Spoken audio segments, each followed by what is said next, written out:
Bonjour les minis, aujourd'hui je vais vous raconter l'histoire de Naaman et comment Dieu l'a guéri.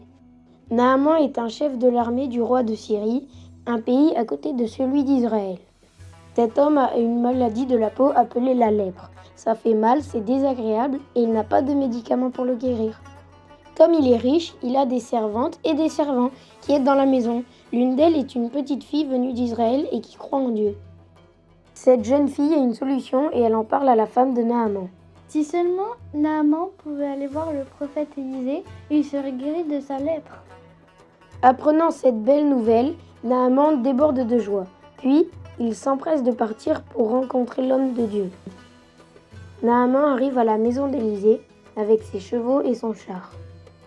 Il s'arrête devant la porte et là, un messager d'Élisée lui dit « Va te laver 7 fois dans le Jourdain et tu seras guéri. » Au lieu d'être heureux, Naaman devient tout triste. Je croyais qu'Élisée lui-même viendrait me parler, qu'il allait prier au nom de l'Éternel, son Dieu, devant moi, qu'il ferait un geste de la main sur l'endroit malade pour guérir la lèpre.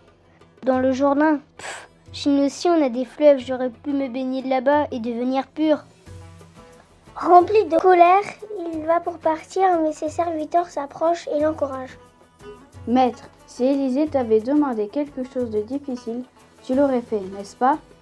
Fais ce qu'il t'a dit s'il te plaît, tu as juste à te laver 7 fois dans le Jourdain. Naaman décide donc d'obéir et va se laver dans le Jourdain. 1 fois, 2 fois, 3 fois, non, toujours pas guéri. 4 fois, 5 fois, oh, toujours pas guéri. Mais il continue. 6 fois, 7 fois, et là, ça y est, Dieu a agi. Sa peau est devenue aussi douce et belle que celle d'un enfant.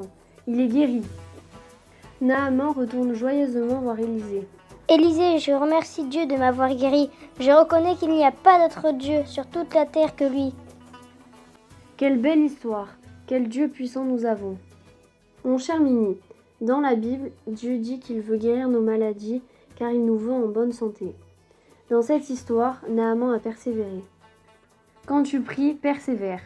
Parfois, Dieu nous guérit immédiatement, mais parfois, nous devons persévérer comme Naaman. Sois courageux, sois courageuse. Crois que Dieu va guérir, car il guérit encore aujourd'hui, comme il a guéri Naaman. Si tu souhaites relire cette histoire dans la Bible, elle se trouve dans 2 Rois chapitre 5.